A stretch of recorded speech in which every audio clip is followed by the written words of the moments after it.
Hi, this is Chris, and today I'm doing a review over a 2014 Jeep Compass. The one I have here is black. So it's actually a decent car. I've had it for a couple of days and running around with it. I'm going to start with the engine part. It's got this tiny little four-cylinder engine, so I mean, as you can see, there's plenty of room to work on it if something goes wrong. Obviously, there's a V6 option that you can get for this. It's got the exhaust ports. Looks like they're plastic. You know, I have to say that I'm kind of disappointed in the power of it. You floor it, and it's a four-cylinder, but I've had other four-cylinders that I thought performed a lot better than this. I am impressed with the room under the hood, so it should be fairly easy to work on and all that. Gas mileage, I'm going to guess it's been running in the highway, probably would get in the low 30s or so. In the city, probably mid-20s or so. I didn't actually run a full tank through it, so I can't really give you that opinion. So let's go ahead and walk around the car real briefly. I've got the doors open, kind of see. It's the smaller of the SUVs, so it's you know, you get what you get out of it. It doesn't have the third row seat, but it is fairly roomy for the size, so I'll raise the back hatch.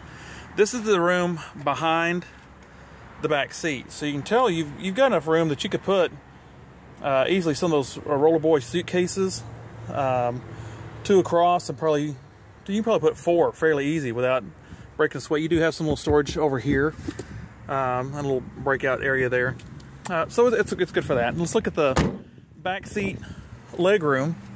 The driver's seat is all the way back, and in the passenger seat, let me get in here where you can see a little bit better view. And the passenger seat's all the way back. So this is about what you get. So I'm 6 foot. I could fit in here. My knees would touch the back of the seat, but it's okay. Again, you're not buying a large roomy vehicle, so that's not what you're getting. Cup holders here in the back. This is the base model. So it does lack some of the comforts and things that you'd like to have in a car, probably. But if you're looking for just a small, economical, 4-cylinder base model Jeep, it is front wheel drive, so in the snow you're gonna do great with that. Then this might be an option for you. I don't know what the price runs on these, so I'm sure you could go on the web and take a look and find out. The door handles on the back are actually up here versus down here. It's kind of, no, neither here nor there. Let's take a quick look at the inside. So there's my little Jeep insignia. The dash cluster is fair. Nothing frills. You got the gas, speedometer, tach, what gear, temperature, wipers, and so forth on there. I was kind of disappointed in this one. It didn't have any washer fluid in it, and that's kind of odd that you get from a rental car. Your lights and all that kind of stuff are over here. Stereo, again, with this being a base model, it's got the base stereo in it. But, you know, for a factory stereo, I have to say it sounds decent. It sounds pretty good. Not the worst I've heard, but definitely not the best either. But for a base stereo, I think I would be happy with it. The temperature controls here, so you pick what you want. You want to do the defroster, push for the AC. I have to say, out of this car, the air force that comes out of the vents is probably some of the strongest I think I've seen in any car out there. It doesn't take long for this thing to heat up or cool down, depending on what you need. The shifter is here. Then you get the auto stick by going left or right. Hold it over if you want to go back to drive. Again, this being the base model, that's just kind of how it is. You got an extra, you got your port charger there, hazards, and you can turn your traction control off and on back if you want to. Little cubby hole up here to store some things, kind of Jeepish. I guess maybe this is where you hang on if your passenger's freaking out on you. The glove box, it's just a glove box.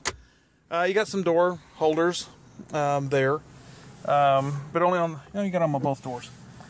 You do have the, rear view mirrors, electric locks. You can control the windows from here.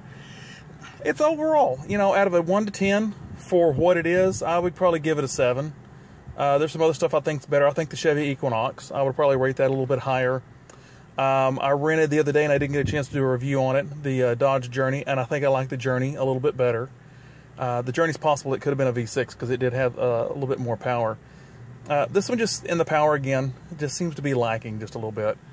but it's a 4-cylinder. So if you really want a little more power, you're going through headwinds, you do want to pull a trailer or something like that, then you definitely need to get the V6. The 4-cylinder, I don't think you're going to be happy with it.